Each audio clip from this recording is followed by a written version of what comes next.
अस्सलाम वालेकुम। आज जो हमने क्वेश्चन करना है सप्लाइन का, वो है कि हम ग्राफ से पीस वाइज लीनियर फंक्शन कैसे क्रिएट कर सकते हैं। ग्राफ हमें गिवन है जिसमें हमें डिफरेंट पॉइंट्स गिवन है, ठीक है ना। और अगर आप देखें तो ये आपको पीस वाइज फंक्शन गिवन है, इधर से इधर आता है, फिर इधर से इधर जाता है, फिर इधर से इधर, फिर इधर से इधर, ठीक है ना। तो आपके पास कहते हैं आप ग्राफ से लीनियर पीस वाइज फंक्शन किस तरह क्रिएट कर सकते हैं, तो वो आज हम डिस्कस करेंगे। और इसके भी वही पुराने 3 मेथड्स हैं, स्ट्रेट लाइन मेथड हो गया, रिपैरामीटराइजेशन हो गया, और तीसरा कौन सा था हमारे पास, 2 पॉइंट स्लोप फॉर्म, ठीक है ना। ये 3 मेथड्स हैं, इनको हम यूज़ करेंगे और हम कहते हैं linear piecewise function draw करेंगे। सबसे पहले हम ये डिस्कस कर लेते हैं कि हमारे पास इन पॉइंट्स के लिए हमारे पास फंक्शंस की वैल्यूज़ क्या होंगी, क्योंकि हमें फंक्शंस की वैल्यूज़ भी इधर गिवन नहीं है, वो भी हमें खुद ही फाइंड आउट करनी है, ठीक है ना। अच्छा, अगर कहते हैं पॉइंट 1,6 के लिए आपके पास फंक्शन की वैल्यू क्या होगी, एफ ऑफ एक्स की जगह पे आप 1 लिखेंगे और कहते हैं वाई की जगह पे क्या आएगी 6। कहते हैं 6,4 के लिए आपके पास 6,4 से भी पहले आपके पास क्या होगी 5,1, ठीक है ना। 5,1 के लिए आपके पास क्या होगी, F of 5, X is 5 and Y is 1, F of 5 is equal to 1। 6,4 के लिए आपके पास क्या होगी, F of 6 is equal to 4। और कहते हैं 9,2 के लिए आपके पास क्या होगी, F of 9 is equals to 2। और कहते हैं 11,1 के लिए आपके पास क्या होगी, is equals to F of 11 is equals to 1, ठीक है ना। ये आपके पास मैंने सारे फंक्शंस की वैल्यू आपको लिख कर दे दिया। अब हम इन वैल्यूज़ को लेते हुए हम लोग कहते हैं फंक्शंस ड्रॉ करेंगे। इंटरवल कहाँ से कहाँ तक होगा, अगर आप चेक करें तो ये जो है कहते हैं ये एक फंक्शन, ठीक है, फिर जो है ये दूसरा फंक्शन, फिर ये तीसरा function and this is fourth function. Interval कहाँ से कहाँ तक होंगे, 1 से 5 तक, फिर 5 से 6 तक, फिर 6 से 9 तक, और फिर 9 से 11 तक। अच्छा, हम इसके लिए कहते हैं कंसीडर कर लेते हैं, let the piecewise function हम कंसीडर कर लेते हैं। Let the piecewise function, piecewise function is, ठीक है ना। हम कहते हैं उसको ड्रॉ कर ले, कहते हैं लिख लेते हैं, एफ ऑफ एक्स किसके इक्वल होगा, चूँकि मैंने आपको बताया कितने फंक्शंस होंगे, 1 2 3 4, ठीक है ना, 4 फंक्शंस होंगे। एफ वन ऑफ एक्स जो है वो किस इंटरवल पर होगा, 1 से 5 पर, X belongs to 1 to 5 interval, ठीक है ना। सेकंड जो फंक्शन है आपके पास वो किस इंटरवल पर होगा, 5 से 6 पर, ठीक है ना, 5 से 6 पर। थर्ड जो फंक्शन होगा आपके पास वो किस पर होगा, एक्स बिलोंग्स टू 6 से 9, ठीक है ना, 6 से 9 इंटरवल पर। और फोर्थ फंक्शन आपके पास किस पर होगा, वो 9 से 11 पर होगा, एक्स बिलोंग्स टू 9 to 11, ठीक है ना। आपने कहते हैं ये चारों फंक्शंस फाइंड आउट करने हैं, ठीक है ना। और फिर जो है हम इन चारों फंक्शंस को कहते हैं इस कहते हैं पीस वाइज फंक्शन के जो हमने कहते हैं कंसीडरेशन केस में हम पुट करेंगे, और हमारे पास कहते हैं आखिर में कहते हैं पीस वाइज फंक्शन कंस्ट्रक्ट हो जाएगा। तो हम जो है फंक्शंस बनाना स्टार्ट करते हैं स्ट्रेट लाइन मेथड्स। अच्छा, तो मैंने इस पोर्शन को बिल्कुल अलग कर दिया क्योंकि इसको हमने रेज नहीं करना है, इसको देखकर हम चारों के चारों फंक्शंस क्रिएट करेंगे, ठीक है ना। सबसे पहले तो हम कंसीडर कर लेते हैं एक linear standard form for first function, ठीक है ना। कंसीडर कहते हैं F one of X is equals to A one of X plus B one, ठीक है ना। आपने ये एक स्टैंडर्ड फॉर्म कंसीडर कर ली। अब आपने इसमें सिंपल आपने ए वन फाइंड आउट करना है, बी वन फाइंड आउट करना है, ठीक है। और कहते हैं किस इंटरवल पे है ये इंटरवल पे है 1 और 1 से 5 इंटरवल पे, ठीक है ना। 1 से 5 इंटरवल पे, 1 से 5 इंटरवल पे, ठीक है ना। तो मैं इधर लिख भी देती हूँ कि इंटरवल कौन सा आपके पास, एक्स बिलोंग्स टू 1 से 5, ठीक है ना। ये आपके पास इंटरवल है। अगर आपके पास x इज इक्वल्स टू 1 हो तो कहते हैं हम जो है कहते हैं X is equals to 1 put करते हैं, F one of 1 is equals to आपके पास क्या हो जाएगा, A one into 1 plus B one. F of 1 जो है वो किसके इक्वल है, F of 1 is equals to 6, तो हम इधर वैल्यू पुट करते हैं 6 is equals to A one plus B one, ठीक है। आपके पास ये आ गई एक इक्वेशन। फिर दूसरी इक्वेशन आपके पास कहाँ पर आएगी, एक्स इज इक्वल्स टू 5 पे, ठीक है ना। एक्स दूसरी कहते हैं एक्स के लिए क्या है 5 है, तो F one of 5 is equals to A one into 5 plus B one, ठीक है। और एफ ऑफ 5 की क्या वैल्यू आपके पास 1 है, 1 is equals to 5 A one plus B one, ठीक है ना। इसको आप इक्वेशन नंबर 2 कह दें। अब इक्वेशन नंबर 1 और 2 को हम साइमल्टेनियसली सॉल्व करेंगे, ठीक है ना। सॉल्व 1 and 2, ठीक है ना। 1 and 2 को आप सॉल्व करें, किससे सॉल्व करेंगे आप, मेरा ख्याल है हम 2 में से 1 माइनस कर दें, ठीक है ना। 1 is equals to 5a1 plus b1 and second one was 6 is equals to a1 plus b1। Minus करेंगे साइन चेंज होंगे आपके पास, ये कैंसिल हो जाएगा, आपके पास बचेगा क्या, 1 minus 6 is -5 is equals to 5 minus a, कितना हो जाएगा 5 माइनस 1, 4a1, और a1 किसके इक्वल हो जाएगा आपके पास, a1 इज इक्वल टू 4 को दूसरी तरफ लेकर जाएं तो क्या हो जाएगा -5/4। तो आपके पास a1 की वैल्यू आ गई -5/। अच्छा, आपके पास a1 की क्या वैल्यू आई थी -5/4। आप उनको इन दोनों इक्वेशन में से किसी एक में पुट करना, आपके पास b1 की वैल्यू आ जाएगी। ठीक है ना। मैं पहले कहते हैं इस इक्वेशन में 6 is equal to a1 plus b में पुट करती हूँ।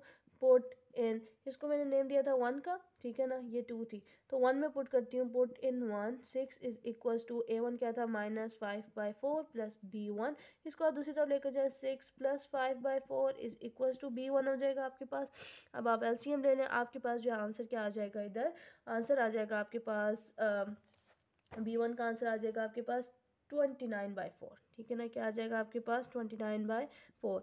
b1 का आपके पास ये वैल्यू आ गई, a1 की आपके पास पहले ही वैल्यू आ गई थी। a1 और b1 की वैल्यू आप इस स्टैंडर्ड फॉर्म में पुट करें, आपके पास f1 मैंने पुट कर दिया। कहते हैं a1 की वैल्यू और b1 की वैल्यू को मैंने पुट किया f1 में, तो आपके पास जो है कहते हैं ये पहला फंक्शन आपके पास आ गया। अब हम सेकेंडली दोबारा से हम दूसरे फंक्शन के लिए इस वैल्यू को रिपीट, कहते हैं इस प्रोसेस को रिपीट करेंगे।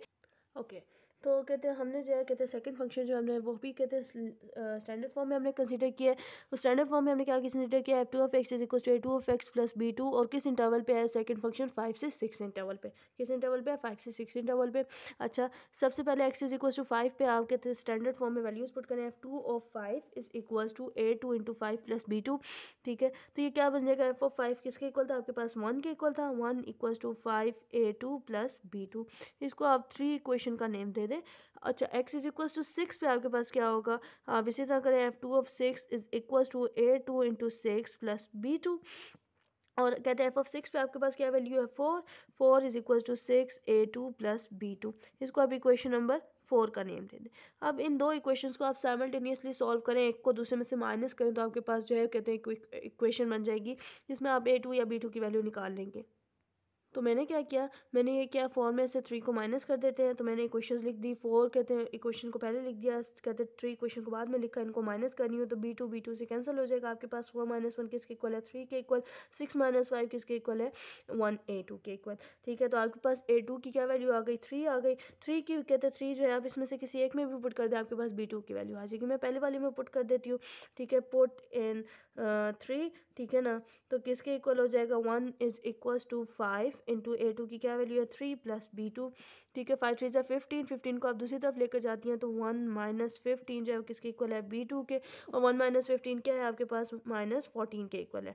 -14 b2 की आपके पास क्या वैल्यू आ गई -14। b2 और a2 दोनों की वैल्यूज़ को जब आप कहते हैं इस फंक्शन में पुट करेंगे तो आपके पास सेकेंड फंक्शन आ जाएगा, वो भी मैं आपको दिखा। तो सेकंड फंक्शन जो आपके पास कुछ इस तरह से बन जाएगा, f2 किसके इक्वल होगा 3x माइनस 14 के। आपके पास सेकंड फंक्शन बन गया। आपके पास दो कहते फंक्शंस रह गए, उनको भी हम सिमिलरली इसी तरह फाइंड आउट करेंगे, उनको भी हम फाइंड आउट कर लेते।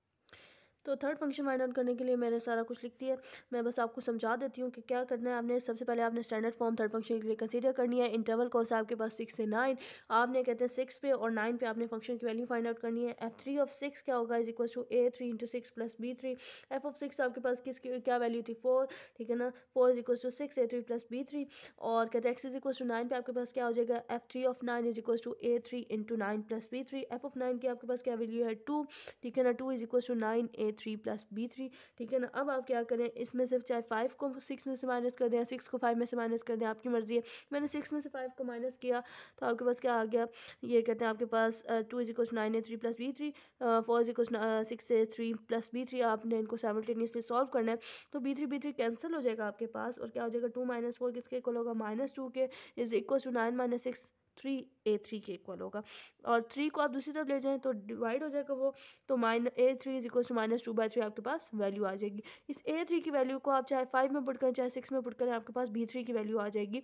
मैं जो चलो 5 में पुट कर देती हूँ, पुट इन 5, ठीक है ना, मैंने 5 में पुट करती हूँ इसे, तो मेरे पास जो है कहते हैं 4 इज इक्वल टू 6 इंटू कहते हैं -2/3 प्लस b3, ठीक है, इधर आपके पास होगा प्लस b3, तो ये क्या हो जाएगा 3 इंटू कहते हैं 3 2 6 होता है, और 2 इंटू 2 क्या होता है -4, 2 इंटू 2 4 होता है, तो ये क्या हो जाएगा -4 प्लस b3 हो जाएगा। -4 को आप दूसरी तरफ लेकर जाएंगे, 4 + 4 इज इक्वल टू b3 हो जाएगा। तो b3 जो है इधर किसके इक्वल होगा 8 के इक्वल होगा। ठीक है, आप जो है b3 और a3 की वैल्यूज़ को जब इधर पुट करेंगे आपके पास तीसरा फंक्शन आ जाएगा, वो भी मैं आपको बताती हूँ कि वो क्या होगा। जो थर्ड फंक्शन है वो आपके पास कुछ इस तरह से बन जाएगा f3(x) is equal to -2/3x + 8, ठीक है ना। a3 की वैल्यू और b3 की वैल्यू पुट करने के बाद आपके पास इस तरह का फंक्शन बन जाएगा। ना जो लास्ट फंक्शन वो भी हम इसी तरह फाइंड आउट करेंगे, सारे वही स्टेप्स हैं, वही स्टेप्स रिवाइज्ड होंगे। और अगर मैं डायरेक्ट अगर उस फंक्शन को लिख दूँ तो ज़्यादा आसानी होगी, क्योंकि आप भी कहते बार बार रिपीटिशन से बोर हो रहे होंगे। तो f4(x) जो है वो किसके इक्वल है, f4(x) जो है वहाँ पे कहते हैं, नहीं मेरा ख्याल है मुझे कर देना चाहिए आप लोगों को। चलो जी, मैं लास्ट फंक्शन भी मैंने आप लोगों के लिए सॉल्व कर दिया है कि कंसीडर करें f4(x) जो है किसके इक्वल है, स्टैंडर्ड फॉर्म जो है a4(x) + b4, इंटरवल क्या है 9 से 11, ठीक है ना। तो 9 पे आपके पास जो है वैल्यूज़ जो है वो कुछ इस तरह से आएंगे, f4(9) is equal to a4 × 9 + b4, f(9) जो है किसके इक्वल है, 2 के इक्वल है, 2 is equal to 9 a4 + b4, x is equal to 11 पे आपके पास क्या होगा, f4(11) is equal to a4 × 11 + b4, f(11) पे आपके पास क्या वैल्यू थी 1, ठीक है ना। तो 1 is equal to 11 a4 + b4। अब जो आप इनको साइमल्टेनियसली सॉल्व करें, 8 में से 7 को माइनस कर दें तो आपके पास क्या हो जाएगा, 1 is equal to this 11 a4 + b4, 2 is equal to 9 a4 + b4, इनको आप माइनस करें तो आपके पास आंसर आ जाता है -1 is equal to 2 a4 b4 cancel हो जाते हैं। इधर से आपको बस a4 की वैल्यू आ जाती है, a4 की क्या वैल्यू है, इज इक्वल टू -1/2। इस a4 की वैल्यू को आप इधर कहते किसी भी इक्वेशन पुट कर दें, आपके पास वैल्यू आ जाएगी। मैंने 7 में पुट किया, 7 में जब पुट किया 2 इज इक्वल टू 9 × -1/2 इस प्लस b4। आप जो है कहते हैं इसको दूसरी तरफ ले जाएं तो क्या हो जाएगा, +9/2, 2 + 9/2 इज इक्वल टू b4, 2 + 9/2 किसके इक्वल हो जाए 13/2 इज इक्वल टू b4। आपके पास b4 की वैल्यू आ गई, a4 b4 की वैल्यू आपके पास आ गई। अब आपके पास फंक्शन किस तरह का वो कुछ इस तरह का होगा, f4(x) is equal to -1/2x + 13/2, ठीक है ना। अच्छा, अब जो है मैं पीसवाइज फंक्शन भी आपको लिख कर बता देती हूँ कि वो किस तरह का बने। तो आपके पास पीसवाइज फंक्शन कुछ इस तरह का बनेगा, जिसमें f1(x) की वैल्यू लिख देंगे दिस इंटरवल f, कहती हैं f1(x) की वैल्यू है, f2(x) की वैल्यू है, f3(x) की वैल्यू है, f4(x) की वैल्यू है।